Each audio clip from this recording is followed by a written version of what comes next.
Kinakabahan ako dun sa result ng interview na ginawa ko dun sa Orange Theory. Sabi nila, mag-email daw sila the day after ko makumpleto yung training at saka interview. Pero technically kahapon yun, pero wala akong na-receive na email. So, baka today.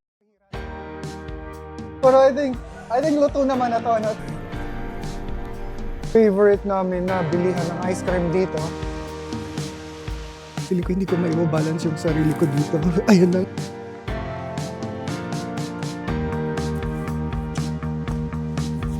Holy shit, nakahawak ako ng ipot. Na kumpleto ko yung initial interview. After nun, in-invite nila ako dun sa studio para gawin yung training na ginagawa nila. 1 hour yun. Lifting, rowing, treadmill, tuloy-tuloy 1 hour. Hindi ako sanay sa ganong klaseng workout kasi parang meron akong sarili kong pacing kapag nag-workout, and usually lifting lang yung ginagawa ko. Hindi ako nagte-treadmill masyado. Pero naglalakad naman, nakaka 10,000 steps a day naman ako. So, yun yung parang kumakonsume ng isip ko lately. Hindi ko alam bakit ako ganun ka-anxious lagi. Pero alis kami today. I mean, it's a good thing. May konti akong distraction for today. Hindi ko alam kung bakit nervyoso ako masyado kapag naghihintay ng result. And ipapakita ko sa inyo yung lagay ng panahon for today, which is hindi maganda. Ayan, sobrang cloudy na naman. Ini-invite ako ni Ran pumunta ng downtown today, which I think magandang idea.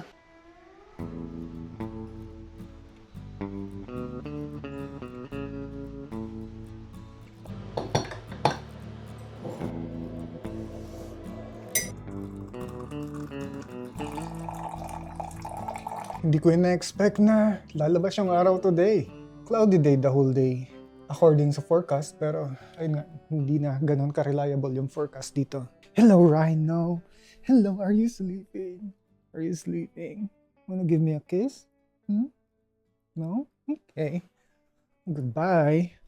11 degrees ngayon sa labas. Pero sa mall lang naman ako pupunta today. And so, hindi ko kailangan mag-winter clothes. And hindi rin ako maglalakad pauwi. Mamaya, magbabasa ako. Pero actually, as long as, ayun nga, hindi bababa ng 4 degrees Celsius, I think okay lang sa akin na naka-hoodie ako.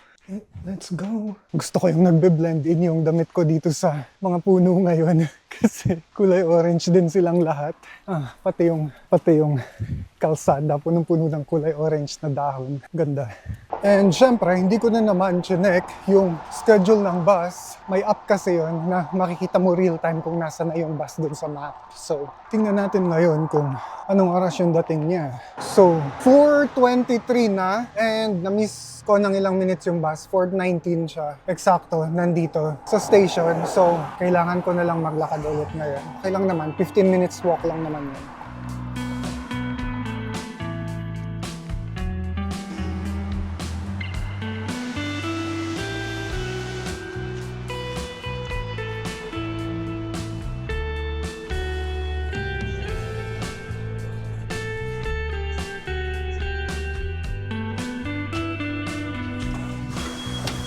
Thank you.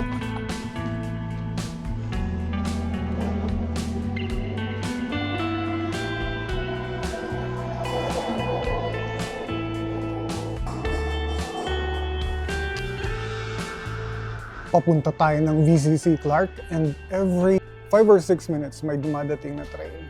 And yun din yung time na hihintayin natin today, pero mabilis lang yun.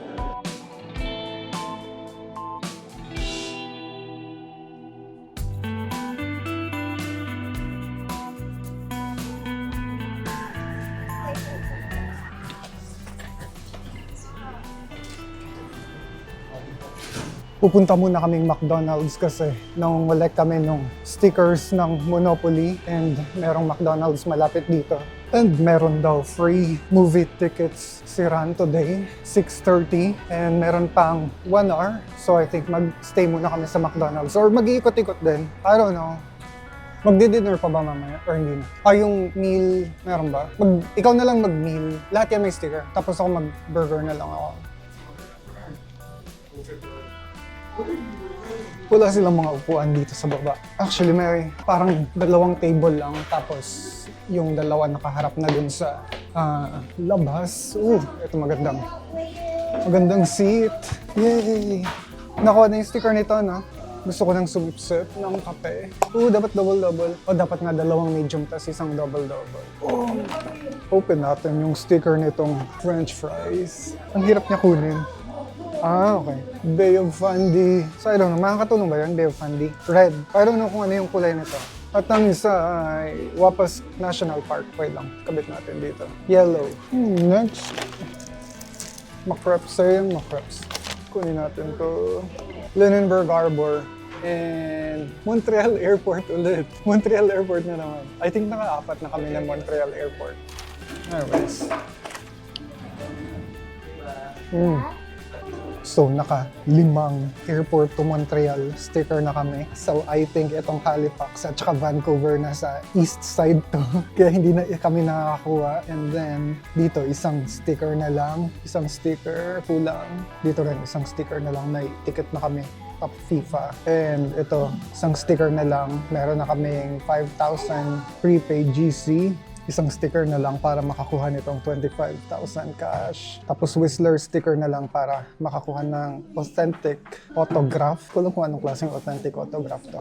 Pero yun, konti na lang. Konti na lang. Nagpapatay na lang kami ng oras ngayon kasi wala naman akong ibang planong bilhin. Dito, hinihintay na lang namin yung start time ng movie pero ang ganda ng fountain nila. Which is, I think nakita nyo na maraming beses sa vlog na to. Saan yung grocery? Inalis ko yung stick nitong camera dahil maraming tao dito and ayokong makakuha ng maraming attention. And live yung game ngayon ng Toronto Blue Jay at Dodgers. So pinapanood ng mga tao dito sa malaking screen. Lakad lang tayo konti. Ang chill lang nung mga upuan dito sa likod. And komportable pa kasi yung temperature today. 10 degrees lang. So hindi pa siya full blast na winter kaya nakakatambay pa yung mga tao dito sa labas. Ahead ng mga 2 seconds yung pinapakita dito sa loob ng top and barrel. So, nag-cheer na kagad yung mga tao sa loob bago mag-cheer yung mga tao dito sa labas. Pero ayun, naka-home run yung Toronto Blue Jays. So, lamang sila 3-0. Ahead sila sa LA Dodgers. Pasok lang tayo dito saglit sa London Drugs. Parang gusto ko lang ng something na matamis pero mukha tong masarap. Kaso $4.99. Something around $2 or $1.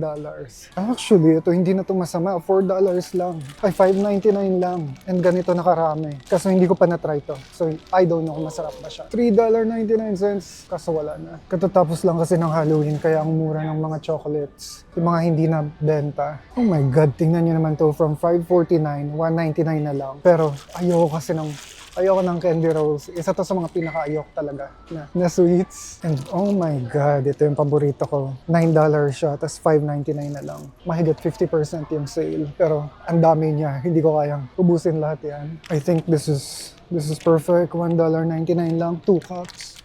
Baka may iba pa.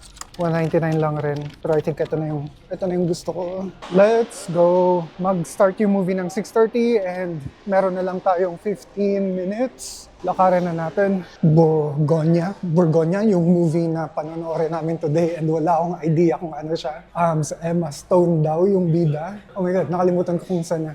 Ito, Borgonya. Emma Stone and Jesse Plemons. So, wala akong idea kung ano yung kwento niya. Ngayon ko lang rin narinig yun. Pero free naman, so let's go.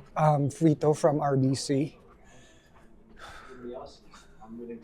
And hindi pa siya nag-start. I like those movies because they last a long time and they still can make you feel good years later. Let's go.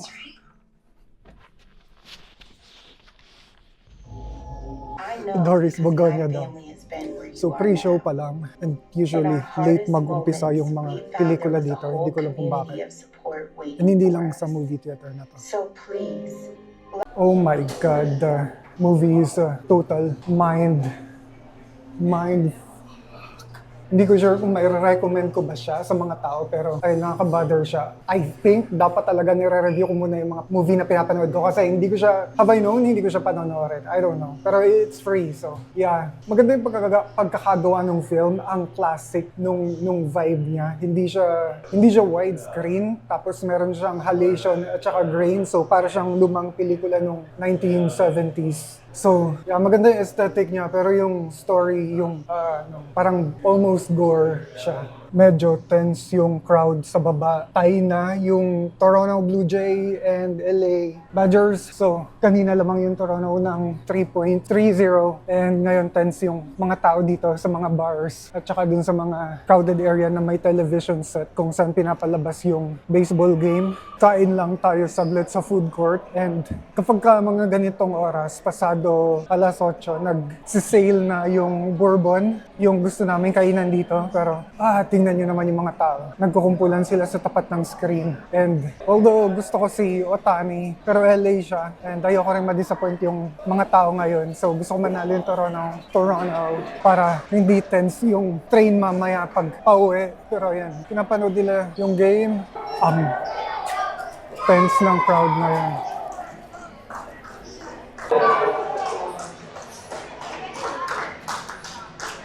Sarado na yung food court. So, papunta kami ngayon ng downtown. Ang mismong downtown ng Vancouver. Hindi na downtown ng Burnaby. So, nasa downtown tayo ng Burnaby. Oh my God! Ang daming tao ngayon dito. And I think mas maraming tao sa downtown dahil sa World Series. Pero sana manalo talaga yung Blue Jay ngayong gabi kasi sobrang tense sa mga train dito kapag talo yung Canadian team. Medyo passionate din talaga sila pagdating sa mga sports nila. Wait, waterfront ba to? Oh no, hindi natin alam kung ano yung sinakyan natin train. I guess we'll find out. So yeah, okay, nasa tamang tren naman kami, hawa ng Diyos. Pero I think madali lang naman lumipat sa tamang tren. Kung halimbawang bali yung nasakyan namin.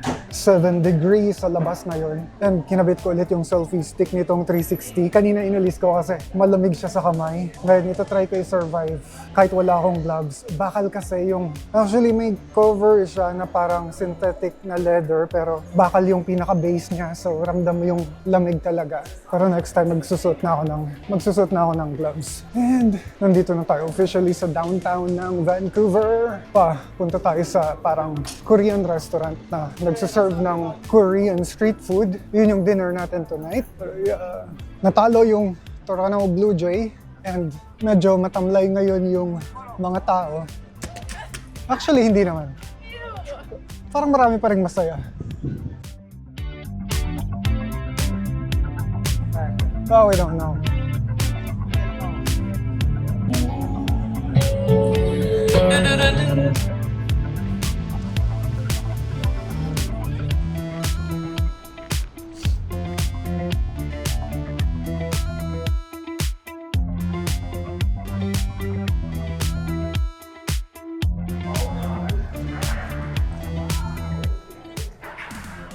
So, ito yung tinitingnan na condo ni Ran dito sa downtown. Hindi naman sobrang malayo yung Port Moody dito sa downtown Vancouver. Pag kinotse siya, siguro mga kulang-kulang 40 minutes. Pero ayun, medyo magastos rin talaga kapag everyday magbabiyahe papuntang downtown. Nag-uumpisa na umambon. Oh my God. Pero hindi naman. Lumalakas yung... Actually, hindi pa ako naka-experience ng malakas na ulan talaga dito na katulad ng ulan sa Pilipinas. Parang ambon lang lagi. Kung halimbawa sa standard natin, ambon lang lagi yung tinatawag nila na rain dito. What the heck? I don't know. Oops, sorry.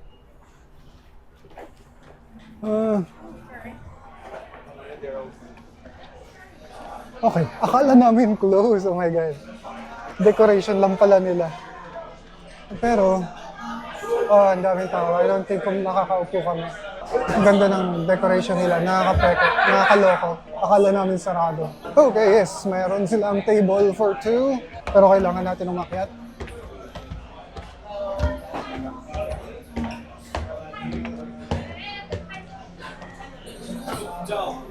We have waiting. So we have 2-hour table time limit today. Okay. And we have non-flavor soju. We have only Faircom soju right now, and the other flavor soju we have, but without the. Can we order Oh, that? yeah. Yeah, because we always eat here.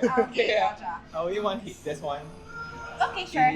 Usually, kapag kumakain kami dito, sa baba kami nakakaupo. And ngayon ko lang nakita to na puno siya kahit dito sa taas. Actually, dito sa side namin, kami lang yung nakaupo. Pero, ayun, ang crowded niya today dahil siguro yun na weekend. So, yung lakad-lakad natin ngayon sa mall at saka paglipat-lipat sa train, inabot na rin tayo ng 7,668 steps for today. And alas 10 pa lang ng gabi. So, I think makakota naman ako ng 10,000 steps for tonight. And dumating na ang email ng Orange Theory and ito yung decision nila. At this time, we are unable to extend to you an invitation to join our team. So, yun na yun. And tikman na natin tong mga panghimagas nila. Oh my God, ayaw maalis ng wrapper. What the heck? Ang tigas.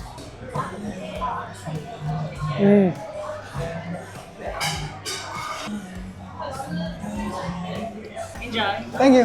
Masyado malakas yung apoy and so ang lakas ng pagkakakulo niya. So pinihit-hit namin yung ilalim ngayon namatay na yata yung apoy. Pero I think luto naman na to. So tikman na natin. Wala akong sabaw. Oh shit. Actually, masarap dito yung tofu. Ito, kunin ko na to. Itong tofu na to, yung gusto ko dito. Gusto ko rin tong egg. And then cabbage. Gusto ko talaga yung mga cabbage. Lalo na yung cabbage sa nilaga. Napakasarap. Alright, tikman natin.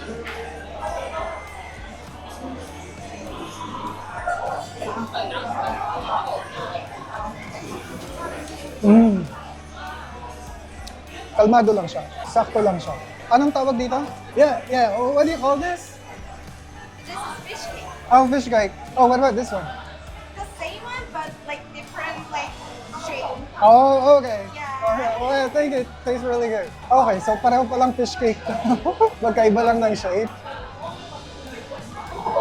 Oh my God, ang init. Tikman ko kung may difference sila or pareho lang yung lasa talaga. Katulad ng pagkakasabi niya na shape lang yung difference.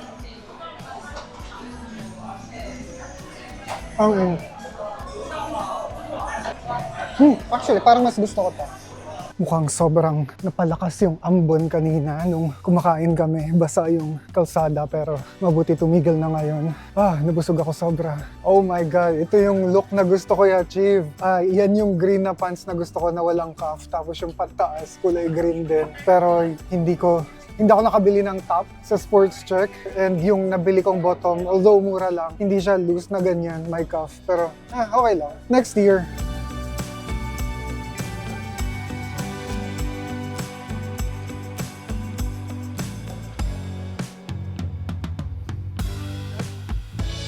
Ito yung favorite namin na bilihan ng ice cream dito. And although alas 11 na, I think ito yung perfect time para mag-ice cream. And medyo tumaas naman ng konti yung temperature from 8 degrees, naging 10 degrees na lang. Every time na umuulan, tumataas yung temperature ng mga 1 to 2 degrees. Raspberry cheesecake ako. This one. Is it pistachio? Walang label, so we don't know. And Raspberry cheesecake, yeah. Waffle ka.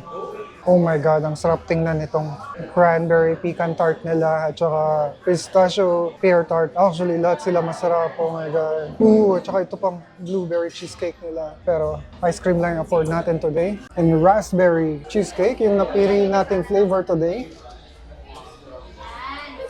Ito yung gas clock dito sa Gastown sa Vancouver and 100 years na daw yan operational. Over 100 years na silang operational continuously. So hindi pa siya namatay, pinatay or huminto ever since nag-start siya na mag-work. So hindi pala gas clock yung tawag sa kanya, steam clock yung tawag sa kanya.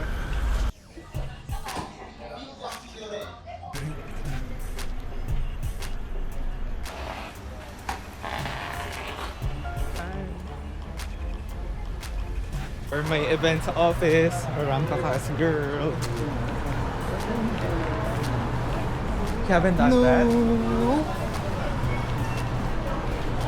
Hindi nga ako nagko-costume. Sabi mo lang Sabi mo lang may costume ka mo. Yeah, pero Hindi ka lumalabas.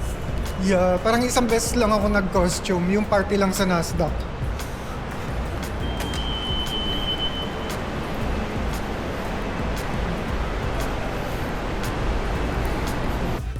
Driver tayo ng train today. Nakuha natin yung driver's seat ng train. So, ayan yung view natin. Kaso, hindi tayo pabante pa. Kasi siyempre, nasa hulihang dulo tayo ng train. Pero yan, driver's seat yung tawag nila dito. Maganda yung view dito kapag yung baka maliwanag. Kaso, gabi na.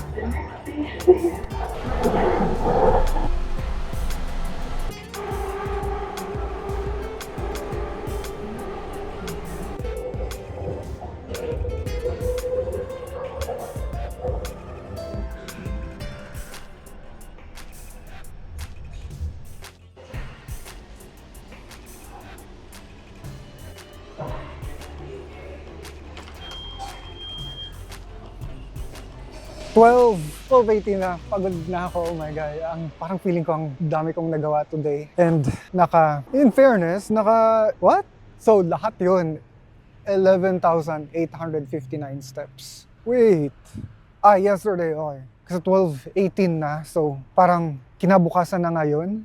Lutang na ako. Pero 12:35 yung dating ng bus. So maghihintay pa tayo dito ng mga 17 minutes, pero okay lang naman. And ang temperature ngayon ay 6 degrees Celsius. Pero ayun nga, okay lang. Okay lang yung mga ganyan. Kung hindi umulan today, I think aabot ng, or bababa pa ng mga 4 degrees or 3 degrees Celsius. Pero every time na umuulan, medyo umiinit ng mga ilang degrees yung temperature. And nandito na tayo ngayon sa Port Moody Central Station. Hintay lang natin yung bus. Ito ang iluluto natin for today's vlog. Poke Tilapia Crunch Bowl galing HelloFresh. Yung HelloFresh na to actually, hindi ko siya, yung mga recipe, hindi ko in-order. Nakalimutan ko na i-cancel yung subscription ko. So dumating lang sila, tapos automatic yung system nila yung pumili. Which is okay naman kasi gusto namin yung tilapia. Ang problema lang, karamihan din na actually ng mga tilapia dito, or karamihan ng mga isda dito, fillet na. So ganito yung itsura niya. Tinoko na siya. Pero poke bowl naman siya. So, dudurog-durugin ko rin siya para pwede siyang i-sprinkle dun sa ibabaw ng kanin. Ito yung pinaka-container ng ibang ingredients. Nakahiwalay siya dun sa meat. Kasi yung meat didiretso ng freezer. And ang ginagawa ko, binubuhos ko. Yan, so lahat yan, binubuhos ko ng ganyan kasi maraming beses na katangahan ko, na-experience na parang ma-realize ko, oh shit, walang teriyaki sauce, yun pala nasa ilalim niya, hindi ko lang nadampot. So, kaya binubuhos ko na lahat para lahat ng laman nakalatag dito sa lamesa. Okay, so kailangan ko lang ng kaldero para sa kanin, kawali para dun sa tuna. Ipiprito muna natin yung tuna bago durugin. Let's go! Actually, hindi ko alam ba't nag-umpisa ako maghiwa na dapat nagsaing muna ako. Minsan lutang ako. So yung kanin nila, hindi ko alam bakit ganyan. I think wild rice yung tawag nila dyan dun sa mga kulay itim or black rice, I don't know.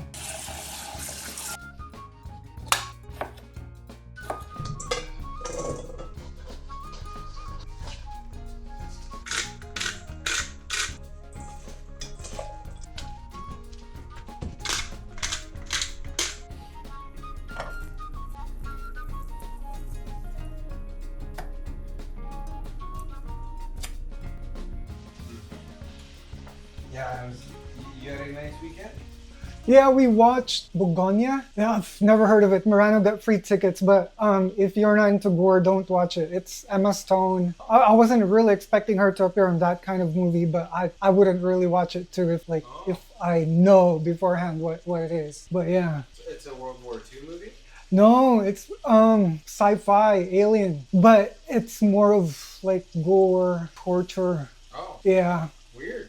It really weird, but the aesthetic of the movie is really nice. So it's not widescreen. It's like you know the movies in the 70s where the yeah, and then there's grain. There's so the movie was made like it was shot in the 70s or the 80s when a lot of people were addicted to the alien conspiracy theories. So it's sort of like that. But Bugonia, yeah. Never heard of it until that. Hindi ko siya maikot. Holy okay. Well, I think mga 3 minutes na. Sabi ko 3 minutes lang. Pero, so I think hindi ko siya na-drain ng mabuti kasi kapag yung fish hindi siya naalisan ng water tapos pinrito para siyang steamed yung texture niya kahit na pinrito siya ng ganyan. Pero, okay lang yun. Actually, ikutin ko pa kasi parang napuputlaan pa ako dito sa tilapia. Ang hirap niya ikutin. Oh my God!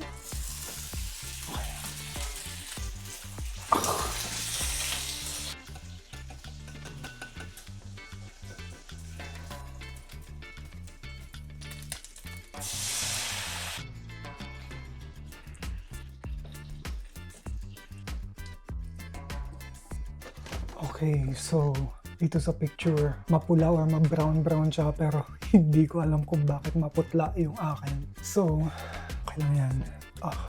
And mukhang naramihan ko rin ng tubig yung kanin. So, okay na to. Hinihintay ko na lang matuyo yung kanin kasi matubig na naman siya. Hindi ko alam kung bakit hindi ko siya ma-perfect. Pero oras na para maglinis. Gusto ko, pagkatapos ko magluto, malinis na rin kagad. Para ayokong, nakakatamad maglinis kapag katatapos lang kumain. So, gusto ko, nakapaglinis na ako bago pa ako mag-umpisang kumain. Pero, ayun na, dahil may dishwasher naman dito, hindi siya mahirap i-achieve. Kaya, I think okay naman yung kanin. I think sakto lang naman siya. So, sandukin na natin siya. Alisin lang natin sa init. Napatay ko na ba? Okay. Oh no. Oh, medyo matubig siya. Pero feeling ko mag-evaporate naman siya. Matubig siya. Okay. So, lagyan natin yung kalahati dito. Ay, yung iba dito. I think okay naman siya. Yeah. Okay. Tapos, ilagay na natin tong salad.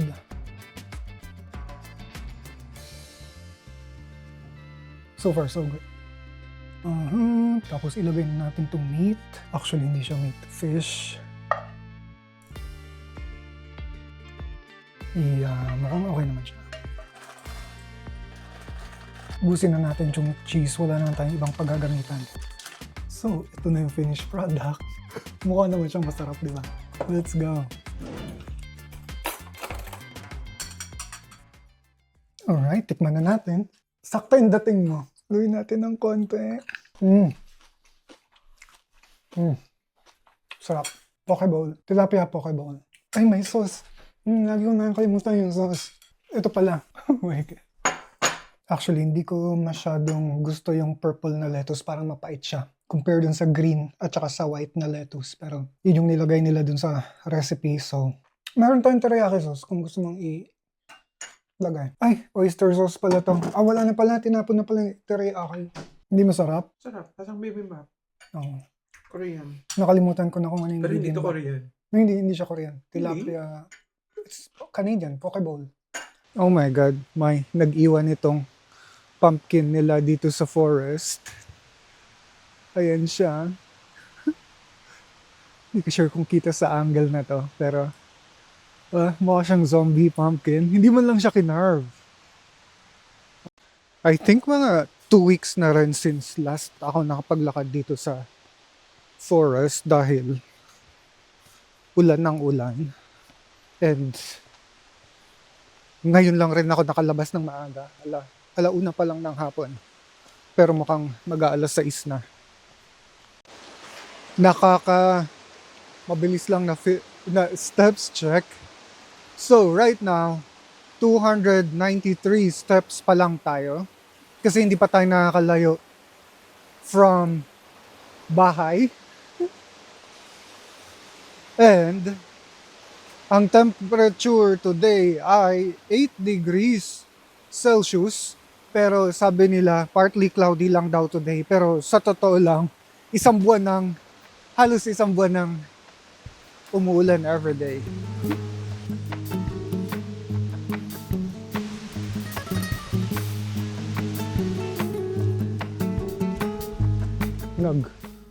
Uumpisa na rin mamatay itong mga fern. Ayan yung itsura nila. And dito sa part na to, ang daming mga ferns. Pero around March or April, magbabalikan din tong mga to.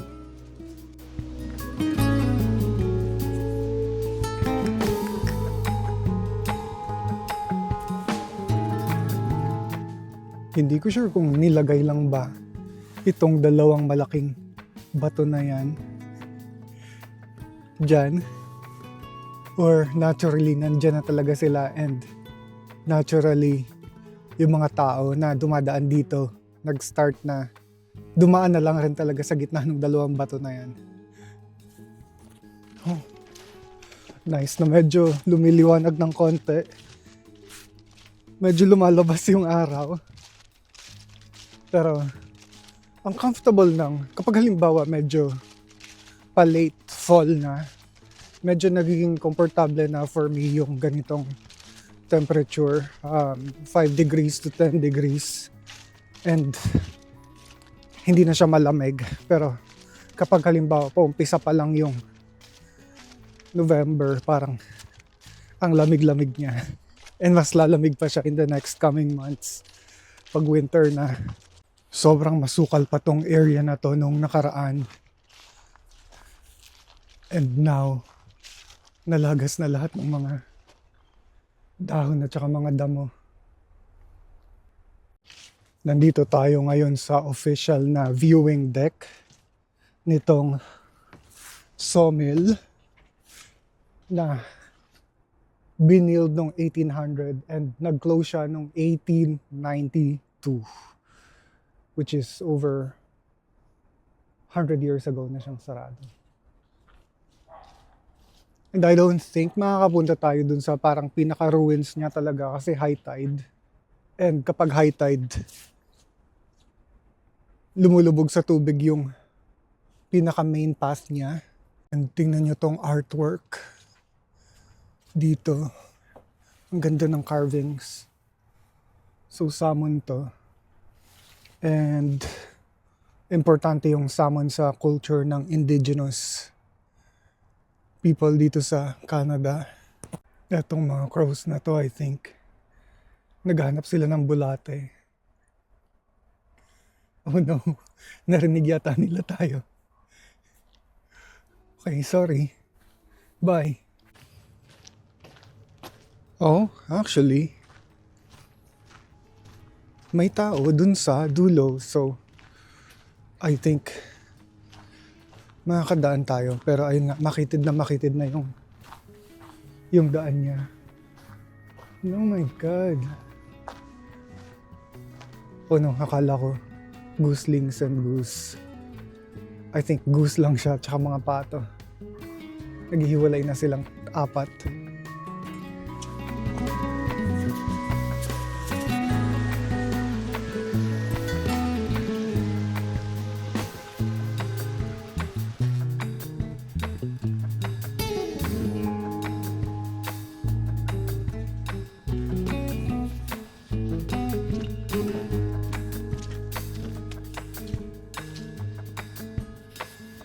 And hindi rin naman ako na surprise dun sa decision ng Orange Theory.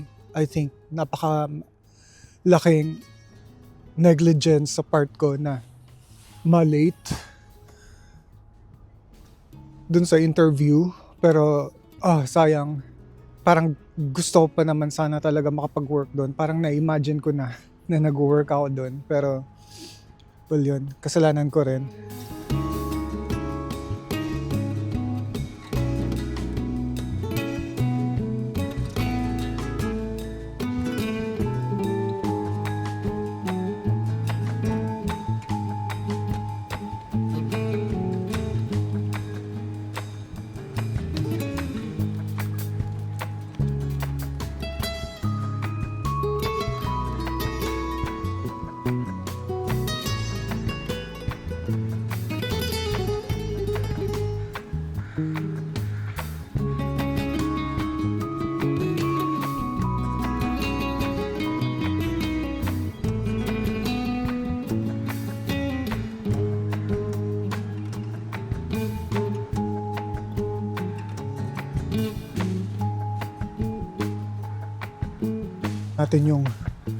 akyatin natin yung ruin.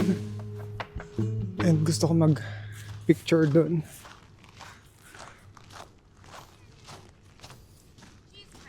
Oh, he's so cute. Oh, she's so cute.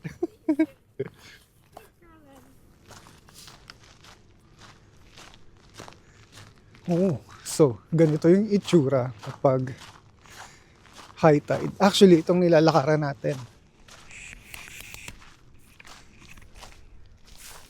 So, itong nilalakaran natin, lubog daw ito sa tubig. Pero for now, ang lubog lang sa tubig is itong area na to. And hindi ko kasi sure kung pababa ba yung tubig or paakyat siya. Kasi kung halimbawa paakyat siya, ayokong tumawid doon tapos mas stranded na ako. And ayoko rin maghubad ng sapatos at medyas. Last time kasi, naiwan ako sa kabila and parang tinatawag na lang ako ng mga tao na nandito dahil nga pa high tide na.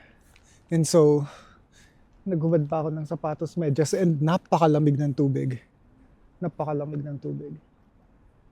So, tinawid ko from here, papunta dun.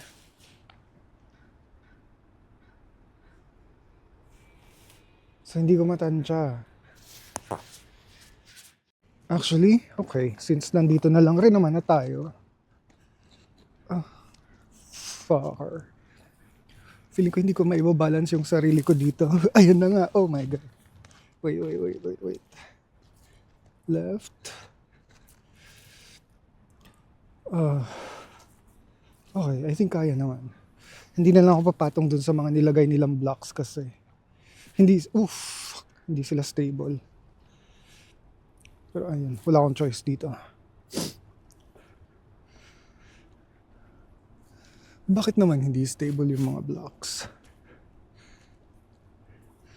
Pero based sa kung paano ko nakikita gumagalaw yung tubig, I think pa high tide nga siya. So mabilis lang nating akyatin tong area na to. Dahil hindi kompleto yung araw ko kapag hindi ko naakyat to. Okay, let's go.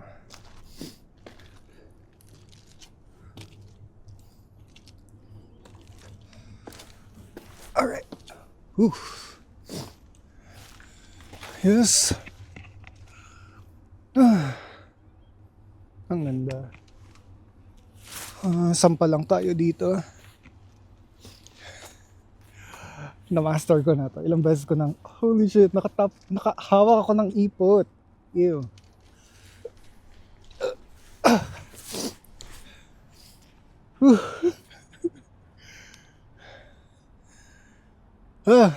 Yes. Tingnan natin kung nakailang steps tayo. Well, 2,520 steps so far. Pero pag pauwi natin, I think mga 2,500 steps din tayo. So, na-clear na natin yung 5,000 steps for today. Which is good. Okay, mataas na yung tubig. Tawid na tayo sa kabila bago pa tayo matrap dito. Ayoko lang madulas.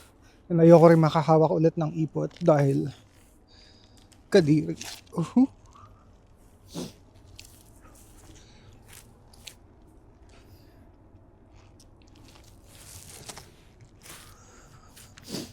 Okay, let's go.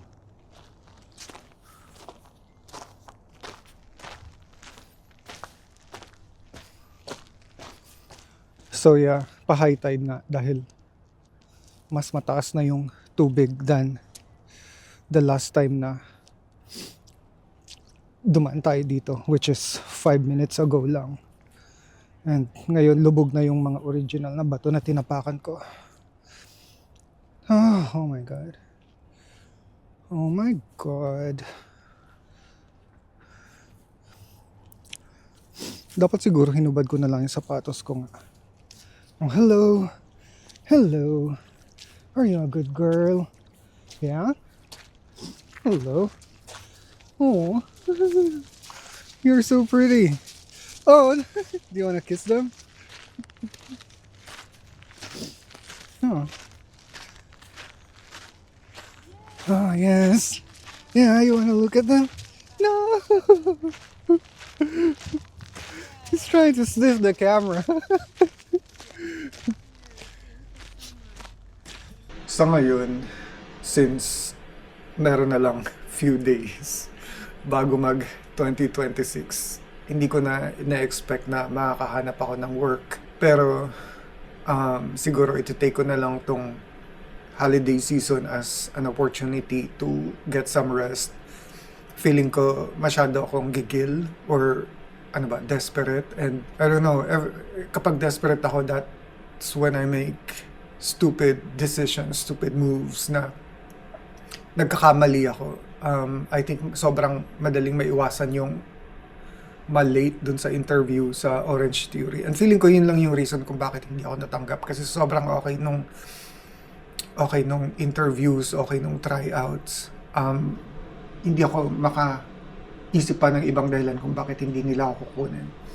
Pero sobrang daling, yun nga, maiwasan nung pagiging late. Pero yung pag-overthink ko, yung desperation ko, nag-cause ng yun nga, mga maling decisions.